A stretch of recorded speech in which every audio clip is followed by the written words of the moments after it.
$30,000. That was the number on the intelligence summary, scrawled in a margin next to a Vietnamese phrase the analyst had to look up twice. The document sat on a plywood desk inside the S2 shop at Hill 55, south of Da Nang, sometime in 1967. A marine intelligence analyst, his name doesn't appear in any source I've found, was cross-referencing captured documents and radio intercepts when he noticed something unusual. The North Vietnamese army had placed a bounty on a single American sniper.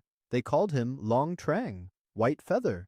$30,000 was an extraordinary sum. The NVA put bounties on American servicemen from time to time, but the typical figure ran around $8 for killing a Marine, maybe a few hundred for an officer. If you want to understand what Carlos Hathcock meant to the enemy, start with that number and work backward. Drop a comment below. Tell me what you already know about this man. Hit subscribe and like, then watch to the end. I promise you, some of what comes next will surprise you. The White Feather itself sits today behind glass at the Marine Corps Heritage Foundation. It's a small thing, a single white feather from a Stetson hat band, tucked into the band of a bush hat, so worn and sweat-stained it looks like it was pulled from a drainage ditch. Hathcock wore it in the field, every patrol, every mission. He stuck it in his hat the way some men carry a photograph or a coin. Personal ritual, nothing more, except that it became the most recognizable piece of headgear in I Corps. The NVA knew what it meant. Their snipers knew what it meant. A white feather in the brush line meant Long Trang was working, and men were going to die at distances they couldn't comprehend. The analyst at Hill 55 didn't know Hathcock personally. Most of the intelligence staff didn't. Snipers operated in a strange middle ground within the Marine Corps hierarchy. Technically attached to battalion, practically independent, often working with just a spotter and a radio on missions that could last days. What the analyst knew was what the documents told him. The NVA had committed resources to killing one man, specifically, by name, with a reward that exceeded what a North Vietnamese soldier might earn in a lifetime. The captured papers referenced Long Trang repeatedly. Radio chatter mentioned him. According to the after-action reports compiled later, the NVA eventually dispatched their own counter-sniper teams with the explicit mission of hunting Hathcock down. Not suppressing sniper activity generally, hunting him? The distinction matters. The NVA command structure was methodical and patient, not prone to emotional responses. They tracked kill patterns and studied American tactics, adapting constantly.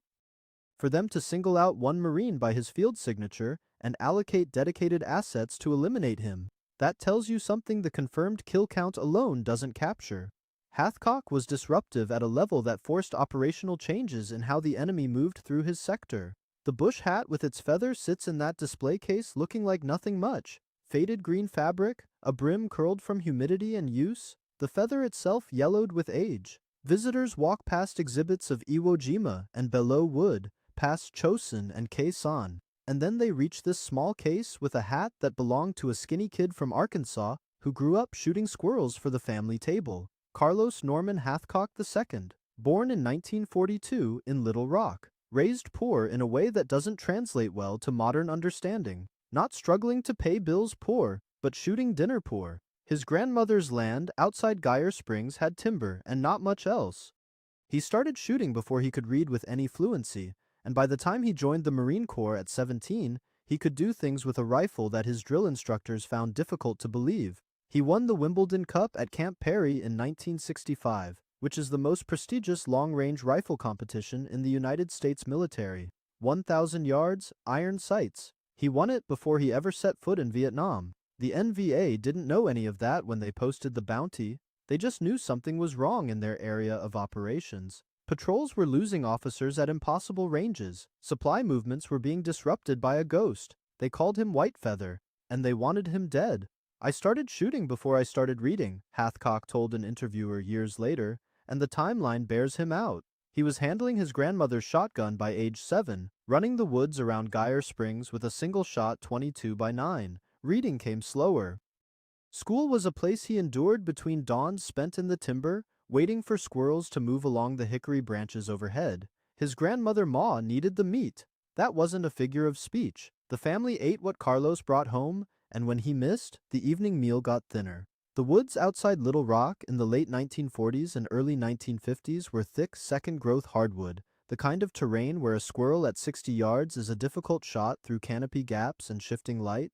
Hathcock learned to read wind by watching how leaves turned, and to control his breathing because a miss meant walking home with nothing. Patience came from the squirrels, which didn't care about his schedule. Every fundamental skill that would later make him the most feared sniper in Vietnam, breath control, wind reading, the capacity to remain motionless for hours while insects crawled across his skin, the discipline to wait out a target that might never appear. He developed as a hungry kid, trying to put food on a table that didn't always have enough. The Marine Corps would spend years building formal sniper doctrine around principles that Hathcock had absorbed by instinct before his voice changed. His father was mostly absent, his mother gone since he was young. The grandmother raised him and the woods raised him, and between the two he became something that competitive shooters at Camp Perry would later struggle to explain. He wasn't just accurate, accuracy can be taught. Hathcock possessed a kind of stillness behind the rifle that experienced marksmen recognized as something they couldn't coach into a student. Either you had it or you spent your career chasing it. He enlisted in the Marine Corps on his 17th birthday in 1959. By 1965, he was standing on the firing line at Camp Perry, Ohio, competing in the Wimbledon Cup, 1,000 yards, open sights, the single most demanding marksmanship event in American military competition. The shooters around him included career competitive marksmen who trained year-round for this single event and had tens of thousands of rounds of practice ammunition behind them. Hathcock won. The kid from Geyer Springs who'd learned trajectory by watching 22 rounds arc into squirrels through forest canopy outshot every competitive marksman the United States military could field. The Marine Corps took notice. They had a war building in Southeast Asia, and they were quietly reconstituting a sniper program that had been largely dormant since Korea. They needed men who could do things at long range that the average infantry rifleman couldn't conceive of. Hathcock's Wimbledon Cup win put his name on a very short list. Within months, he received orders for Vietnam. He packed a Winchester Model 70 with a Unerdal 8-power scope, the same rifle configuration he'd used at Perry, and shipped out for Da Nang. The Marine Corps didn't have a sniper program when Hathcock arrived in Vietnam. That sounds wrong, but it's essentially true. The institutional knowledge from World War II and Korea had been allowed to rot. Rifles were in storage, and training manuals were out of print. The men who'd done the work at places like Okinawa and the Chosin Reservoir had retired or died without passing down what they knew. By 1966, the United States Marine Corps, an organization that prides itself on marksmanship as a core identity, could not field a trained sniper team. The skill set had been bureaucratically erased. Captain Edward James Land intended to fix that. Land was a competitive shooter himself, a quiet officer with wire-rimmed glasses who looked more like a high school chemistry teacher than a man building a killing program from scratch. He'd been arguing for a formal sniper capability since before the major troop deployments, writing papers and making proposals that moved through the chain of command with the speed of cold tar. The brass wasn't interested. Sniping carried a stigma even within the infantry. Too individualistic, too hard to quantify, too close to assassination for comfort among officers raised on massed fire doctrine. Land kept pushing. When he finally got authorization to stand up a sniper platoon within the 1st Marine Division, what he received in terms of resources was almost insulting. A handful of billets, surplus rifles, and whatever else he could scrounge on his own authority. He set up shop at Hill 55. The platoon's early days had a frontier quality to them. Men zeroing rifles on improvised ranges, developing fieldcraft doctrine through trial and error in a combat zone, writing the manual as they went and rewriting it the next week. Land pulled from competitive shooting circles, from reconnaissance units, from anywhere he could find Marines who understood precision fire. The British Royal Marines had maintained their sniper tradition through the post-war years without interruption, and Land studied their methods closely. He adapted what worked for the terrain and mission profile in I Corps and discarded what didn't. The gaps he filled with ideas that were entirely his own. Hathcock almost missed all of it. When he first arrived in country, the Corps in its infinite wisdom assigned him to military police duty, a Wimbledon Cup champion directing traffic and guarding gates. Land heard about Hathcock through the competitive shooting network, a small world where reputations traveled fast, and pulled strings to get him transferred. The paperwork went through in late 1966. Hathcock reported to Hill 55, and Land put a rifle back in his hands. What Land built wasn't just a collection of good shooters. The after-action reports from that period describe something more deliberate, a system. Two-man teams, sniper and spotter, operating with clearly defined rules of engagement and reporting procedures that fed directly into the battalion intelligence cycle. Every confirmed kill required a witness, usually the spotter, and a report that documented range, conditions, target description. Land insisted on this. "We're not out here collecting scalps," he told his men, according to Charles Henderson's biography of Hathcock. The discipline served two purposes. It kept the teams accountable, and it generated intelligence product that the S2 shop could actually use. Sniper teams spent hours in observation positions, watching enemy movement patterns before they ever fired a shot. The intelligence they gathered was sometimes more valuable than the kills themselves. Hathcock fit inside this structure perfectly. Land gave him operational freedom, but demanded professional standards. The Winchester Model 70 became Hathcock's primary weapon, paired with that Unertl scope, an arrangement that would have looked antique compared to what army snipers were carrying. But Hathcock knew the rifle like he knew his own hands. He could tell you what a given round would do at 700 yards in 12-knot crosswind with humidity at 80%. And he'd be right. Within weeks of arriving at the sniper platoon, Hathcock's kill count started climbing. Land watched the reports come in and understood he had something exceptional on his hands. The NVA would figure that out soon enough. "You don't pick a rifle," Hathcock said once. "The rifle picks you."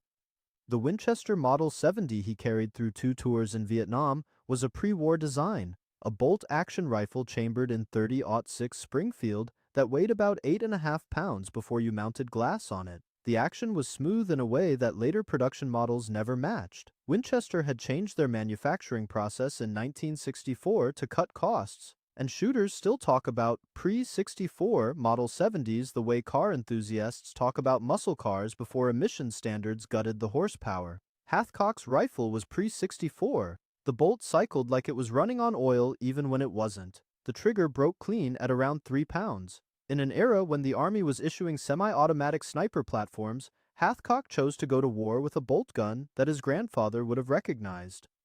The Unertl scope mounted on top was equally old school. 8-power fixed magnification, no variable zoom, no bullet drop compensator, no illuminated reticle, just crosshairs in a steel tube. The Unertl had one advantage that mattered enormously in the humidity of I-core. Its optics were exceptional. Clear, bright, with enough eye relief that Hathcock could acquire a target without pressing his face into the rubber eyepiece.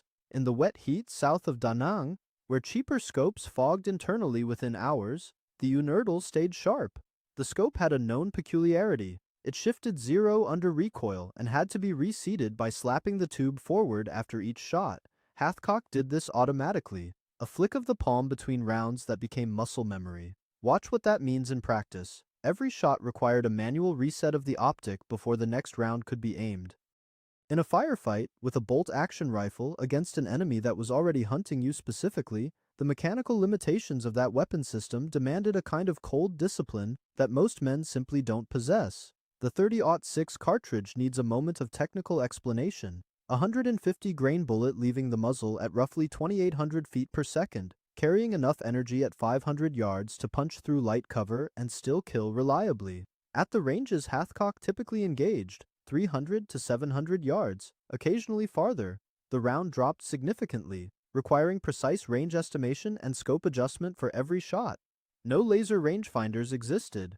Hathcock estimated distance by eye, using the size of known objects, the width of trails, the height of vegetation. He'd been doing this since childhood, judging the range to squirrels in Arkansas timber by how much bark texture he could see on the branch.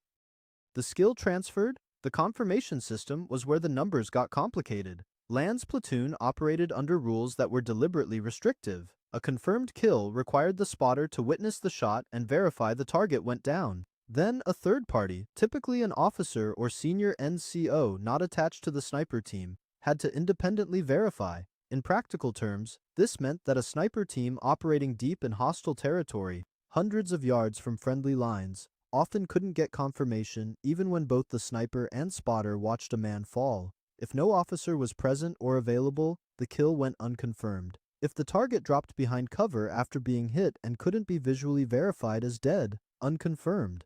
If the team was under pressure and had to displace before verification, unconfirmed. 93 confirmed kills. That was Hathcock's official number across 2 tours. The actual figure was almost certainly somewhere north of 300. Some estimates run higher. Land himself believed the real count was dramatically larger than what the paperwork reflected. The confirmation system wasn't designed to produce accurate statistics. It was designed to prevent inflated claims, and it succeeded at that so thoroughly that it rendered the official numbers nearly meaningless as a measure of actual lethality. Hathcock didn't much care about the count. "The ones that got away are the ones I think about," he told a reporter. "The confirmed kills take care of themselves." He meant it, but it wasn't modesty either. Hathcock was intensely competitive. You don't win the Wimbledon Cup without an ego that runs hot, but his focus in the field was operational, not statistical. A missed shot meant a compromised position. It meant the enemy knew where you were. It meant the next few minutes of your life were going to be spent crawling through elephant grass, with your heart trying to exit through your throat, hoping the counter-sniper team that was certainly already triangulating on your muzzle flash hadn't gotten a good fix. Missing wasn't a statistical disappointment. Missing could kill you. The rifle and the scope were tools. The confirmation system was bureaucracy. What mattered was everything in between, and that was where Hathcock lived. By November 1966, Hathcock was working the river valleys and paddy complexes southwest of Da Nang almost daily. Hill 55 sat like a balled fist rising out of the coastal lowlands, ringed by concertina wire and observation posts, smelling of diesel exhaust and burned human waste from the latrines. From its crest you could see for miles across a landscape that looked deceptively pastoral, flooded rice paddies catching the light, tree lines dark against the horizon, villages half hidden in stands of banana and bamboo. All of it was contested ground. The terrain south and west of the hill was a patchwork. Open paddies offered long sight lines, but zero concealment for a sniper team trying to move into position. The tree lines between paddies were dense, tangled with wait-a-minute vines and vegetation so thick that visibility dropped to arm's length within a few steps. Elephant grass grew head-high in the dry months and higher during the monsoon. Sharp-edged stuff that sliced exposed skin and rustled loud enough to betray movement at 50 yards. Between the paddies and the foothills to the west ran a network of trails, cart paths, and waterways that the NVA and Viet Cong used as supply corridors. Intelligence reports from that period describe a rhythm, materials moving east from the mountains toward the populated coast, usually at night, usually in small groups, using routes that shifted constantly to avoid interdiction. The trails converged near river crossings and bridge sites. Those convergence points became Hathcock's hunting ground. A typical mission started before dawn. Hathcock and his spotter, often Corporal John Burke, though the pairing rotated, would leave the wire at Hill 55 in darkness, moving to a predetermined observation point that they'd selected from maps and aerial photographs the day before. The approach could take hours. Every step was deliberate. A broken branch, a footprint in soft mud, a flock of birds startled into flight, a dog barking at the wrong moment. Any of it could alert a VC sentry network that was far more sophisticated than American officers generally gave it credit for.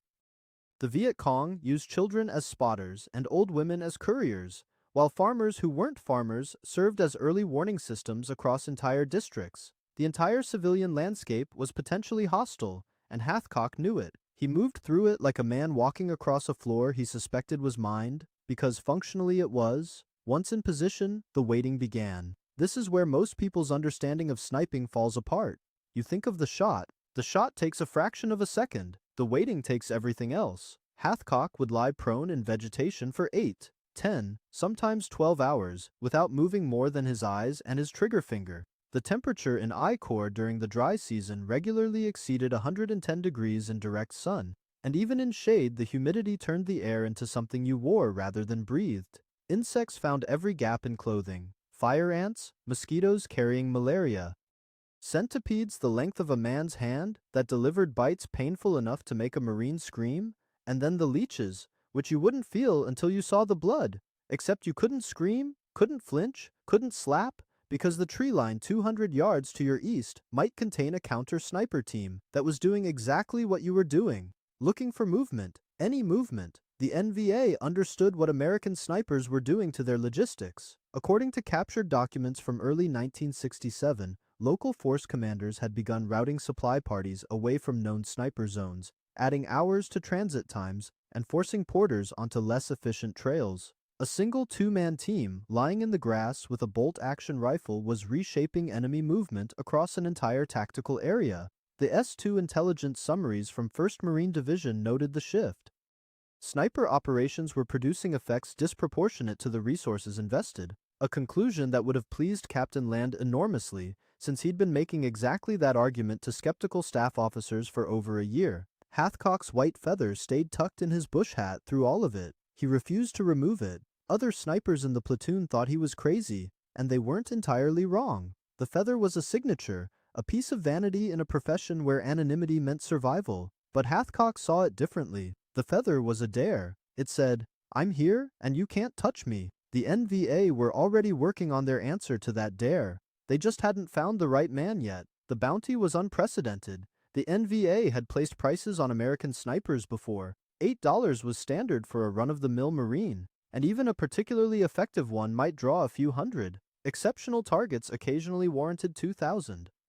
$30,000 on Carlos Hathcock was a figure so far outside the normal scale that when the intelligence shop at Hill 55 first reported it, some officers assumed the translation was wrong. It wasn't wrong. $30,000 in 1967 Vietnamese currency represented a fortune almost beyond comprehension for an NVA soldier earning the equivalent of a few dollars per month. A man could feed his entire extended family for a generation on that money. The bounty wasn't really about the money, though. It was a signal from the provincial command structure to every soldier, every militia member, every sympathizer in I Corps: find the man with the white feather and kill him. The NVA were acknowledging, in the most concrete terms available to a military bureaucracy, that a single Marine with a bolt-action rifle was degrading their operational capability across an entire region. The price on his head was an admission of damage.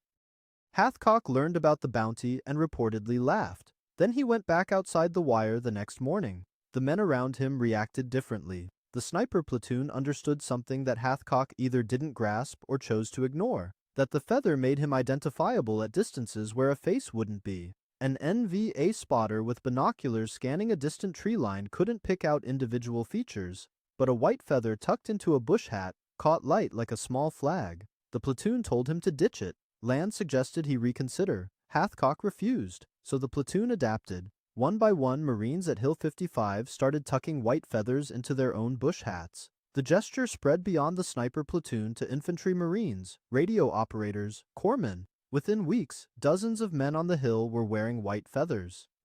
The logic was brutal in its simplicity. If every Marine wore the feather, no NVA counter-sniper team could identify the real Hathcock by that signature alone. The enemy would have to get close enough to see faces, which meant getting close enough to die. Nobody talked about what it meant directly, but the weight was obvious. Every man who put that feather in his hat was volunteering to draw fire meant for someone else. The NVA response was to send more counter-sniper teams. Captured documents from the period reference specific directives ordering trained marksmen into the Da Nang tactical area with the explicit mission of killing white feather. American reports indicate at least one platoon-sized element was dedicated to the task. These weren't militia fighters or local guerrillas pressed into service. The men hunting Hathcock were experienced soldiers, some trained by Soviet or Chinese advisors in marksmanship programs that American intelligence was only beginning to understand. They were patient and skilled, operating in terrain they'd known since childhood. Hathcock kept wearing the feather. So did the other Marines, and the counter-sniper teams kept coming. Eventually, one side or the other was going to run out of patience. And when that happened, the engagement would be measured in fractions of a second across hundreds of yards of open ground. Both sides knew it. So which one was the Cobra? American records don't use that name consistently. Some accounts call him the Cobra. Others simply reference an NVA sniper of unusual skill dispatched to the Da Nang area with a specific target assignment. What the intelligence reports do agree on is that by mid-1967, Hathcock's team had noticed a change in the counter-sniper activity around Hill 55. Previous teams had been competent but predictable. They set up along known American patrol routes and waited. This was different.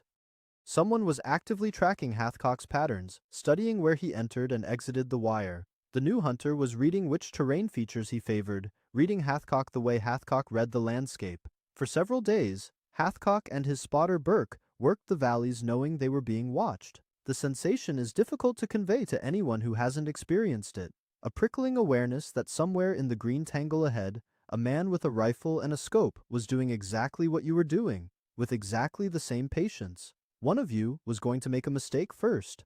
Hathcock later described it as the closest thing to a chess match he'd ever experienced with a rifle in his hands. The difference being that in chess, the loser gets to stand up afterward. The engagement happened in a stretch of terrain Hathcock knew well, a corridor of low brush flanked by tree lines that offered good observation in both directions. Hathcock and Burke were scanning when Burke spotted it, a single brief flash of light from the far tree line. A glint, the kind of reflection that only comes from glass catching the sun at a specific angle. A scope lens. Someone was looking directly at them. The British dealt with a similar problem during the Boer War, when Boer marksmen used Mauser rifles with telescopic sights to devastating effect against officers at ranges that British infantry couldn't answer. The solution then was crude, mass fire into suspected positions, or simply avoiding the kill zones entirely. Neither option was available to Hathcock. He had one rifle, one round in the chamber, and a target that was looking right back at him through its own optic. Back in that tree line southwest of Da Nang, Hathcock made a decision that took less than a second. He put the crosshairs on the glint and fired. The bullet struck the enemy sniper's scope, traveled the length of the tube, and entered his eye.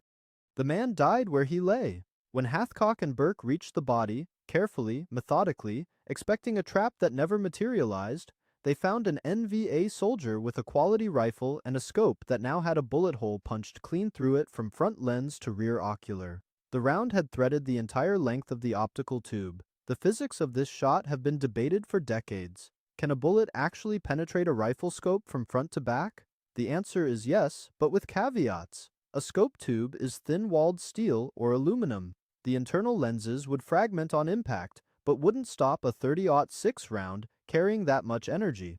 The geometry, however, is extraordinary. For the bullet to enter the front lens cleanly, the two scopes had to be in nearly perfect alignment, meaning both men were looking almost directly at each other at the moment Hathcock fired. The sun glint that gave the Cobra away also confirmed the geometry. If the enemy's scope was angled to catch sunlight and reflect it toward Hathcock, the bore axis of both rifles was close to collinear.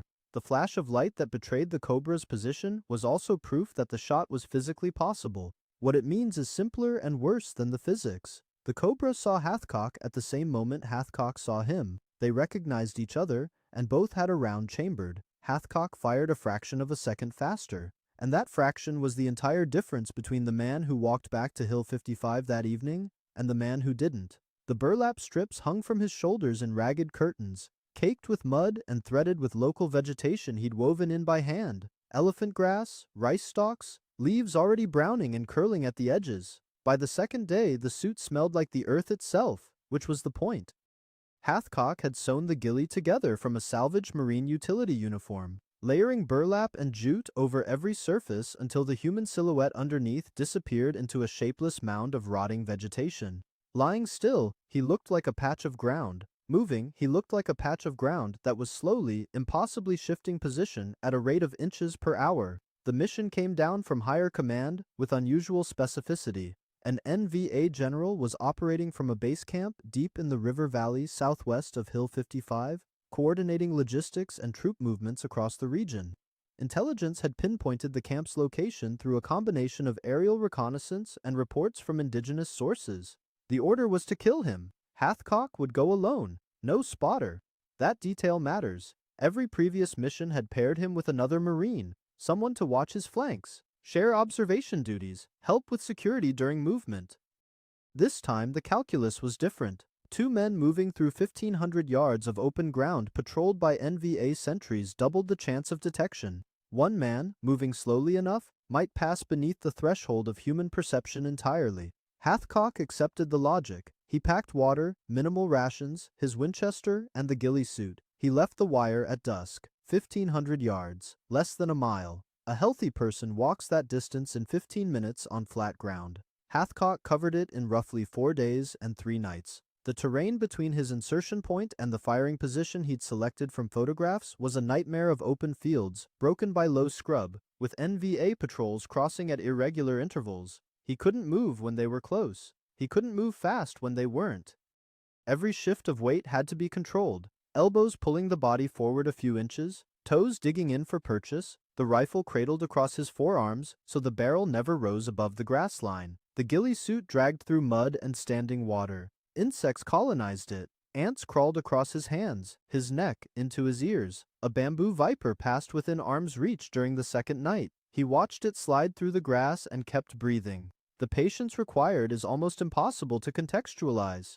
4 days of continuous vulnerability, alone, deep inside enemy-controlled territory, with no extraction plan beyond his own 2 legs. Sleep came in fragments, minutes at a time, never deep, always with the rifle positioned for immediate use. He urinated where he lay. He ate cold rations without moving his torso, bringing food to his mouth with glacial hand movements. The physical discomfort was total and unrelenting, but discomfort wasn't the danger.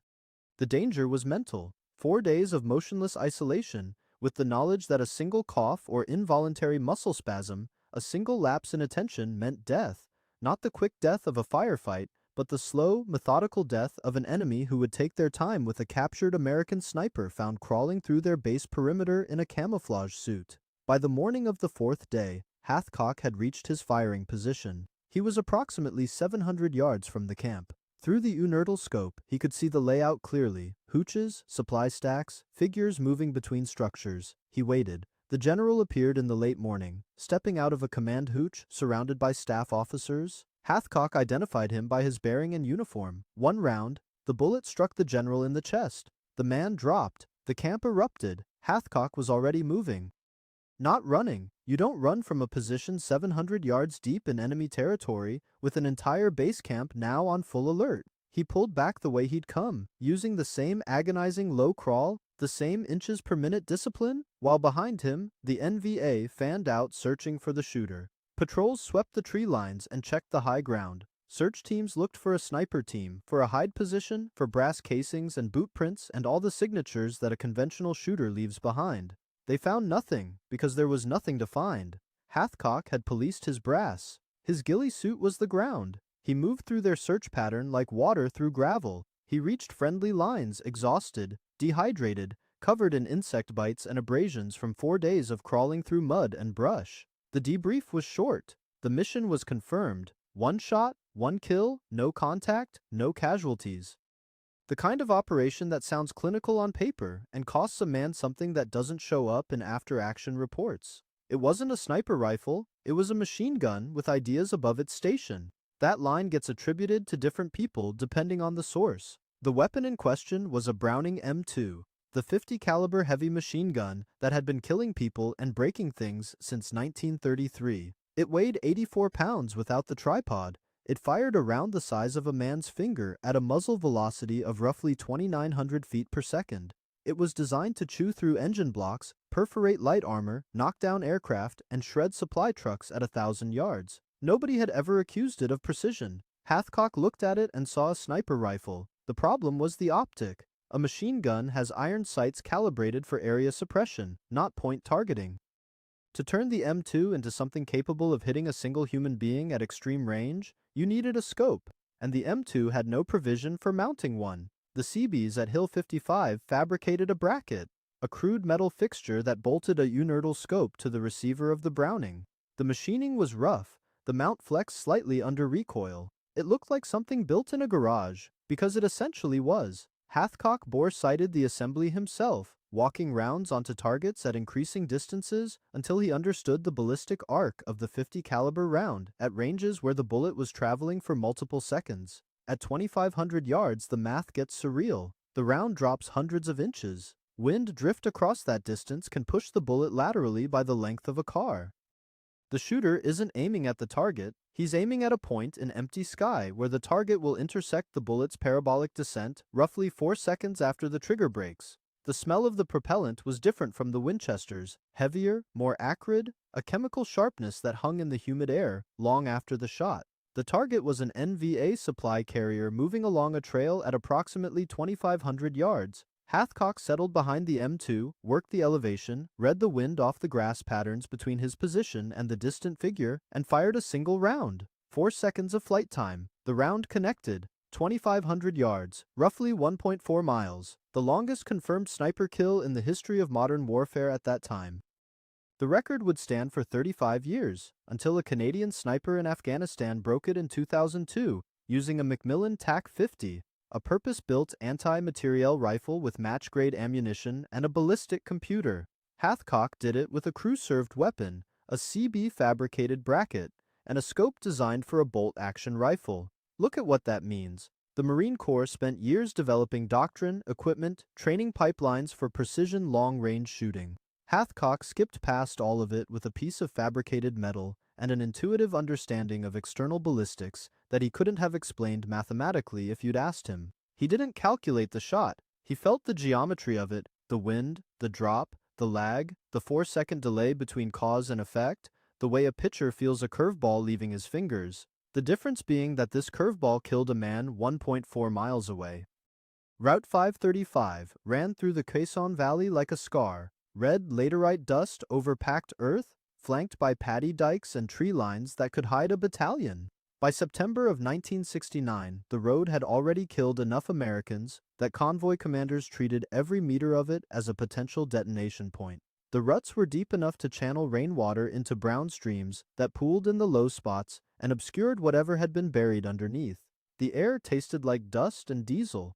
Hathcock was riding in an Amtrak, an LVT-5, the amphibious tractor that the Marines used as an armored personnel carrier when nothing better was available. It was his second tour. He'd come back because the Marine Corps asked and because he didn't know how to be anywhere else. The mine was an anti-tank device, buried in the roadbed and detonated either by pressure or command wire. Accounts differ on which. What nobody disputes is the size of the charge.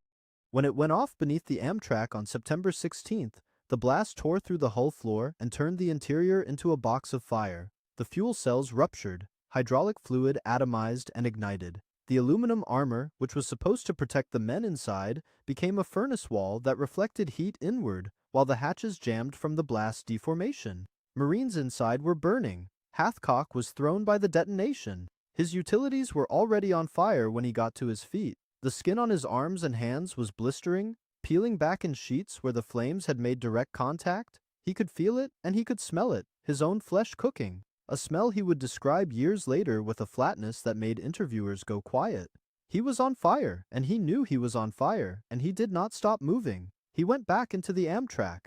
The interior was unsurvivable by any reasonable standard. Flames covered every surface. Ammunition was cooking off in sporadic bursts, rounds snapping and pinging off the interior walls. The smoke was black and chemical heavy, the kind that sears lung tissue on the first breath. Hathcock grabbed the nearest Marine and pulled him toward the hatch. Then he went back in, pulled another one out, went back in again. 7 times he entered that burning vehicle. 7 Marines came out alive because a man who was already burned beyond what the human body should tolerate kept crawling back into the fire to drag out one more. His hands were so badly damaged that he couldn't grip. He hooked his arms under their shoulders and hauled them by leverage and willpower alone. The rubber soles of his boots melted. The ghillie suit material fused to his skin in patches that surgeons would later have to cut away. By the time corpsmen reached the scene, Hathcock had burns over roughly 90% of his body. The classification was severe, 3rd degree over most of his arms, hands, and legs, with 2nd degree burns across his torso and face. He was conscious, asking about his Marines. The corpsmen started IVs and called for medevac and did what they could, which in 1969 for burns that extensive was not much. He was evacuated to the burn unit at Brooke Army Medical Center in San Antonio, where he would spend months in the kind of pain that morphine blunts but never eliminates. Debridement sessions where dead tissue is scrubbed from living flesh, skin grafts that fail and have to be repeated, the slow reconstruction of hands that had been cooked down to tendon and bone. One of the 7 Marines he pulled from the Amtrak was a lance corporal whose name appears in some accounts, but not others. What does appear consistently is what he said afterward, when asked about the man who had dragged him out of a burning vehicle while on fire himself. He was burning worse than any of us. I could see his skin hanging off his arms, and he kept going back in. The sniper career was over. The burns left Hathcock with limited mobility in his hands, chronic pain that would follow him for the rest of his life, and nerve damage that made fine motor control, the kind needed to work a trigger at precision distances, impossible at the level he'd once operated. He could thread a bullet through a scope at 300 yards, lie motionless for 4 days in enemy territory, feel a 2,500-yard shot the way other men feel a handshake. All of it required a body he no longer had. The mind was the same, the will was the same, but the frame couldn't execute what it knew. The Silver Star citation for that day mentions the 7 Marines by name. It does not mention that Hathcock never talked about the Khe Sanh Road the way he talked about his kills. The confirmed count, the record shots, the Cobra, the long crawl, those were professional accomplishments he could discuss with clinical detachment. The burning Amtrak was different. It cost him something he couldn't quantify with a number. The Winchester Model 70 sat in a rack at the Quantico range, oiled and zeroed, waiting for hands that could no longer hold it steady. Hathcock had returned stateside to help build the thing he'd always wanted, a permanent Marine Corps Scout Sniper School, a formalized program that would take what he and Land had improvised in the river valleys and turn it into doctrine. He threw himself into instruction with the same intensity he'd brought to the field. But by 1975, something was wrong beyond the burns. It started with numbness in his legs, then his hands. The tremors came next, a fine, involuntary shaking in his fingers that he could suppress for minutes at a time through concentration, but never eliminate. He'd grip a coffee mug and watch the surface of the liquid shiver. He'd shoulder a rifle and feel the crosshairs wander in tiny circles that his brain commanded to stop and his nervous system ignored. The diagnosis was multiple sclerosis, a degenerative autoimmune disease that attacks the myelin sheathing around nerve fibers, progressively severing the connection between intention and execution. The doctors at Bethesda told him what it meant. The disease would advance, motor function would deteriorate, and nothing in medicine could stop it. He was 33 years old, and the body that had already been burned over 90% of its surface was now dismantling itself from the inside. He kept teaching. Through 1976, 77, 78, standing at the range when he could stand, sitting when he couldn't, talking young Marines through windage calls and trigger discipline while his own hands betrayed every principle he was teaching. The smell of Hoppa's No. 9 solvent and copper fouling hung in the Quantico armory the same way cordite had hung over Hill 55, and Hathcock breathed it in like a man visiting a country he'd been deported from. By 1979, his condition had deteriorated to the point where the Marine Corps had no choice. He was medically retired at the rank of gunnery sergeant with full disability. He walked out of Quantico on legs that were beginning to fail, with hands that shook too badly to chamber around without assistance. The man who had crawled 1,500 yards over 4 days without a single involuntary movement now couldn't pour himself a glass of water without spilling it. Every shot he'd ever taken still lived in his mind, catalogued and precise. His body couldn't replicate a single one. Every Marine Scout sniper who graduated after 1977 owes his training pipeline to a man who could barely hold a pencil by the time the program was formalized.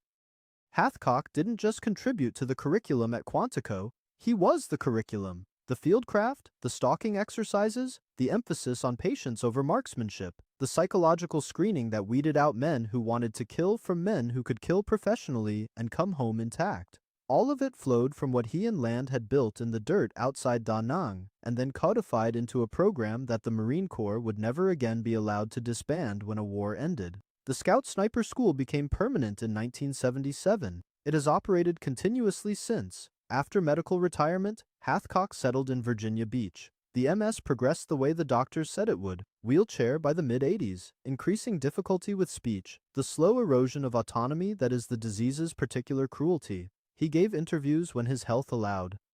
He attended Marine Corps events in his wheelchair, wearing the white feather in his bush hat, shaking hands with young snipers who had memorized his shot counts before they'd memorized their general orders. He was gracious about it in a way that surprised people who expected a killer to be hard. The hardness was there. It just wasn't where civilians looked for it. In 1996, 27 years after the burning Amtrak on Route 535, the Navy upgraded his Purple Heart Commendation to the Silver Star. The bureaucratic delay is its own kind of story. Paperwork lost, witnesses scattered or dead, the institutional inertia that treats heroism like a filing problem. The citation finally caught up to the act. Hathcock accepted it from his wheelchair at a ceremony that the Marines who attended describe as difficult to watch because the man being honored for extraordinary physical courage could no longer stand to receive it.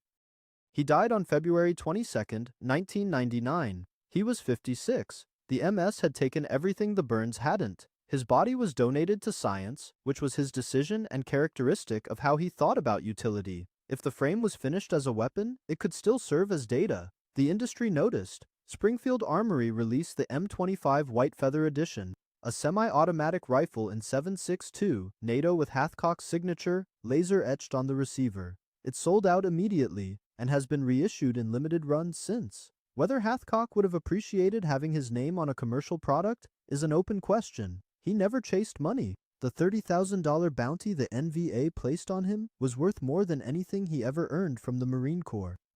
At Marine Corps Air Station Miramar in San Diego, the Carlos Hathcock Range Complex sprawls across the eastern training area. Firing lanes, observation posts, stalking courses laid out across scrub terrain that looks nothing like the Quezon Valley but serves the same purpose. Marines qualify there before deploying. The range bears his name in block letters on a sign that gets bleached by the California sun and repainted every few years. Young lance corporals shoot from those lanes who were born after Hathcock died.